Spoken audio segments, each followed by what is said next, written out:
વસીલો આપણે ચાતરી રહ્યા છીએ કે આપણે દર વર્ષે સ્નેહ મિલનના રૂપમાં બધાના ઘરે જઈએ. હું તમારા ઘરે આવું, તમે મારા ઘરે જાઓ, કોઈ હોય ન હોય, અને એમ કરતાં કરતાં આપણે બપોર થઈ જાય. કોઈ મળ્યો, હું તારા ઘરે આવ્યો તો તું નહીં મળ્યો, હું તારા ઘરે આવ્યો તો તું નહીં મળી, એમ કરતાં કરતાં આપણે બપોર થઈ જાય. એના કરતાં આપણે આગેવાનો એવું વિચાર્યું છે કે આપણે દર વર્ષે અહીંયા આપણે સ્નેહ મિલનના રૂપમાં ભેગા થવાનું, બધાએ હળી મળીને રહેવાનું, અને જે કાંઈ માતાજીના કામમાં જે સાથ સહકાર આપીએ તે આપવાનું.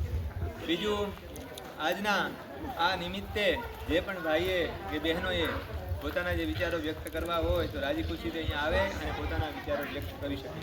ત્યાર પછી આપણે માતાજીના આ આંગણે આવનારા 6-7 દિવસ સુધી શુભ પ્રસંગે જે પણ કામ આપણે કરવા જઈ રહ્યા છીએ એની વિવરણ હું તમને આપીશ. અને આમાંથી વાલજી કાકાને કાંઈ ઈચ્છા હોય બોલવાની તો બોલી શકે છે.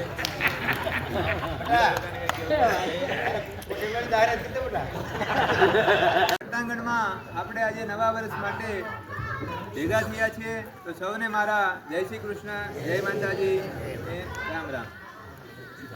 આજનું આવા સરસ આપણા ભાઈઓ અને પરિવારની મહેનતથી નાનકડા એવા માતાજીનું જે સ્થાનક હતું એમાંથી આપણે વિશાળ વટવૃક્ષ સમાન આપણે બનાવવા સગવડતાઓ ઊભી કરી અને આવું બનાવવા રહ્યા છીએ. ત્યારે સૌથી પહેલાં તો જે આગેવાનો, કાર્યકર્તાઓ અને દાતાઓને ખૂબ ખૂબ અભિનંદન. આપણે એમને તાળીઓથી વધારીએ.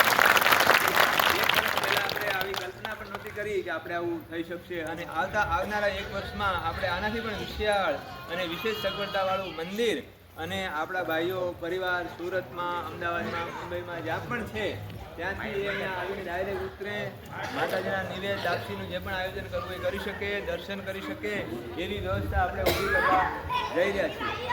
બરાબર? તો જે પણ ભગવાને માતાજીએ જે પણ જે લોકોને આપ્યું છે એ ધનથી ફાળો આપે અને આમાં સહકાર આપે તો આપણે આપણે આ કાર્યક્રમને આગળ વધારી શકીએ. બીજું કે માતાજીનું આજે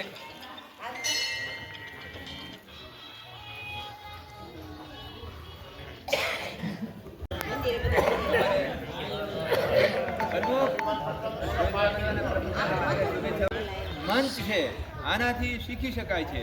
આપણે પરેશભાઈને અહીંયા બોલવાના 2 મિનિટ તો 2 મિનિટ પણ બોલી તો શક્યો, નહીતર તો જવાનું હોય આમ ને નીકળી જાય આમ. એના કરતાં આ શીખે. આપણે અહીંયા નહીં શીખીએ, આપણા નાના બાળકો અહીંયા નહીં શીખે. જ્યારે આ બેનને બોલવું હોય, પહેલી બેનને બોલવું હોય તો અહીંયા અમે તમારા શુભેચ્છા સંદેશો સાંભળવા માટે તૈયાર છીએ. બોલો બેટા, બોલું છે કાંઈ? શુભેચ્છાઓ આપવી છે? તમારે કોઈમાંથી આમાંથી છોકરાઓ? બેન, ભરતનો છોકરો આવી જા 2 મિનિટ. અરે પણ હવે આપણે સૌના આશીર્વાદ, વડીલોના આશીર્વાદ અમારા જેવાને મળતા રહે અને શુભેચ્છાઓ તમારી અમારી સાથે છે. સિમરન ગામ પ્રગતિ કરે, સિમરન સુવિધા પરિવાર ફૂલે ફાલે એવી માતાજીના આંગણે શુભેચ્છાઓ. અને હવે આપણે આપણો કાર્યક્રમ આગળ ચલાવીએ. બીજું, હવે જે કાર્યક્રમ આપણે કરવા જઈ રહ્યા છીએ દર વર્ષ કરતાં થોડો સુધારો કરવાનો. આપણા માતાજીના મંદિરે 29/10 30 છે ને, સાતમ છે, 29/10 ને સાતમના દિવસેથી આપણા કાર્યક્રમો 2 દિવસ માટે ચાલુ છે. 29 અને 30. 29 તારીખે અહીંયા આપણે આ દર વર્ષે ધજા, આપણે માતાજીની ધજા અલગ ચડાવીએ છીએ. તો આ વર્ષે ધજાનો કાર્યક્રમ છે. ધજા જે પણ આપણા સહયોગીઓ છે એના તરફથી આપણને દાન મળ્યું છે. જે ધજા વખતે ગોરધનભાઈ વીરજીભાઈ સોજિત્રા તથા સુરેશભાઈ ધીરુભાઈ સોજિત્રાના સંયુક્ત ઉપક્રમેથી આપણને 66,666 રૂપિયાનું અનુદાન મળ્યું છે માતાજીને, અને એના તરફથી આ વર્ષે આપણે ધજા ચડાવવાના. ત્યાર પછી સાંજે તે જ દિવસે 29 તારીખે સાંજે આપણે રામદેવજી મહારાજનો પાઠનો ઉત્સવ આપણે રાખેલો છે. દર વર્ષે આપણે માતાજીનો ખોડિયારમાંનો કાર્યક્રમ કરીએ છીએ. આ વખતે આપણે રામદેવજી મહારાજનો કાર્યક્રમ પાઠની વિધિ આપણે સાતમને દિવસે રાખેલી છે. અને સાંજે વિનુભાઈ વેલજીભાઈ કણકોટવાળા તરફથી લાપસીનું આયોજન છે. જો આ આયોજન જે પણ કાંઈ કાર્યક્રમ છે એ હવેથી અલગથી કહેવામાં નહીં આવે. મોબાઈલમાં હવે આ જે કાર્યક્રમ છે હવે આપણે થોડો સુધારો કરવાનો છે કે ભાઈ મને નોતરું નથી મળ્યું, મને નથી કીધું, તો ભાઈ એવું બને કે ભાઈ વસંતભાઈ ધીરુભાઈ સોજિત્રા અહીંયા છે, બરાબર છે, અને અરવિંદભાઈ વલ્લભભાઈ સોજિત્રા હાજર નથી. માની લઈએ, મને ખબર છે અહીંયા બેઠા હોય તો માની લઈએ. તો વસંતભાઈ આવે અને અરવિંદભાઈ એમ કે મને ક્યાં ખબર છે, મને ક્યાં ખબર છે, મને કોઈ કીધું નથી, એવું ન થાય. બરાબર. આ બધાના માતાજી છે, બધાનો સહકારથી આ બન્યું છે, મારાથી એકલાથી નહીં, ભનુભાઈના એકલાથી નહીં, બધાનું છે. એટલે કોઈને આમંત્રણ નથી મળ્યું કે મારે ત્યાં આમંત્રણ નથી મોકલું, એવા હવેથી રિવાજો કેન્સલ. બરાબર. એટલે 29 તારીખે સવારમાં આપણે ધજા ચડાવવાની છે. હા, 29 તારીખે આપણે પાઠનું આયોજન છે રાત્રે, અને સાંજે વિનુભાઈ કણકોટવાળા તરફથી લાપસીનું આયોજન છે. ત્યાર પછી 30 તારીખે સવારમાં આપણે ધજા ચડાવશું, અને સવારમાં અહીંયા આપણે સરસ મજાનું આપણા કલ્પનાતીત આપણે 25-30 વર્ષથી સ્વપ્ન જોઈએ છે કે આપણા માતાજીનું સરસ મજાનું મંદિર બને. તો આપણા પરિવારથી જે સહકાર મળ્યો છે એના તરફથી આપણે દાનના સરવણીના રૂપમાં ઘણા બધા પૈસા આપણે મળ્યા છે. જેમાં શ્રી છગનભાઈ પોપટભાઈ સોહિત્રા તરફથી ભૂમિપૂજન છે, 4,44,000 એવું છે. હા, એમના તરફથી ભૂમિપૂજનના ખાતમુહૂર્ત માટે 4,44,444 રૂપિયા આપણે મળ્યા છે. આવા આપણામાંથી જ એક દાતા આવ્યા. ત્યાર પછી તે જ દિવસે હવન પણ છે, એટલે હવનમાં પણ આવવાનું, દર્શન કરવાના, બપોરે બેસવાનું. બપોરે ને સાંજે 3 વાગે આપણે હવનનું બીડું હોમીએ ત્યારે પણ આપણે હાજર રહેવાનું છે. અને તે દિવસે બપોરે કાંતિભાઈ હરદાસભાઈ સોજિત્રા અને રણછોડભાઈ હરદાસભાઈ સોજિત્રા તરફથી આપણે જે પણ કાંઈ જમવાનો ખર્ચો છે એ જમવાના આખા પ્રસંગના દાતા કાંતિભાઈ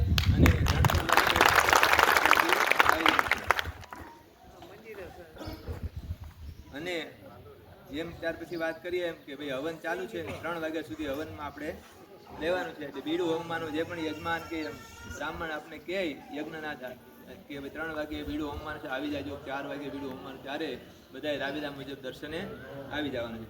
એટલે આ કાર્યક્રમો છે. આપણને ભૂમિપૂજનના દાતા તરીકે જે છગનભાઈ પોપટભાઈ સોજિત્રા છે, અને યજ્ઞ છે, યજ્ઞના મુખ્ય દાતા તરીકે 1,11,111 રૂપિયા આપણે આ વખતે ગોરધનભાઈ શંભુભાઈ સોજિત્રા તરફથી મળ્યા છે. એ યજ્ઞના મુખ્ય યજમાન પદે આજે આ વખતે બેસવાનું છે. બીજું કોઈ બાકી હા, અને ધજા જે આપણે વાત કરી કે સોજિત્રાના સંયુક્ત રીતે 66,666 રૂપિયા તરફ એના તરફથી મળ્યા છે. અને એ લોકો આ વખતે ધજાનું માતાજીને ધજા ચડાવવાના છે. કે આપણે આવું સરસ મંદિર બનાવવા જઈ રહ્યા છીએ, તો ઘણા બધા લોકોનો ફાળો આવ્યો છે, ખૂબ સરસ સહકાર મળ્યો છે. જે પણ લોકો 51,000 રૂપિયા અથવા 51,000 રૂપિયાથી વધારે ફાળો આપશે આ મંદિરના નિર્માણમાં, એમને આપણે મંદિરમાં જે તકતી આપણે બનાવશું દાતાઓની, એમાં એમનું નામ લખવામાં આવશે. એટલે જે પણની કોઈ ઈચ્છા હોય પરિવારની કુટુંબમાંથી, અથવા કોઈ સગાવાલા સુરત સિવાય સિમરણ સિવાય બીજા ગામમાં રહેતા હોય, તો એમને તમે જાણ કરી અને એ માહિતી તમે લઈ અને અમને આપી શકો છો આ કાર્યકર્તાઓને. બોલો બોલો બીજું બેન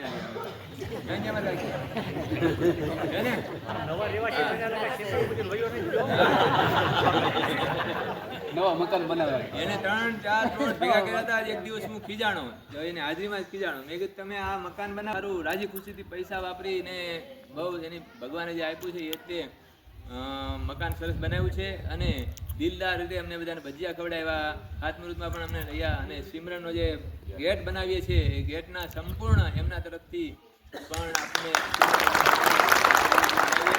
હવે એ આવનારી 24 તારીખે ત્રીજના દિવસે, પરમ દિવસે હતું છે ને, હા પરમ દિવસે એ લોકો વાસ્તુ લે છે. વાસ્તામાં સિમરન ગામ સમસ્ત સોજિત્રા પરિવારને દુવાડા બંધ એટલે આગમટે જમવાનું છે. બપોરે 11 વાગે એમના તરફથી હાર્દિક આમંત્રણ છે. આ બાજુ તમારા કાકી બધાને કહી દેજો, અમારા કાકાએ બધાને કીધું.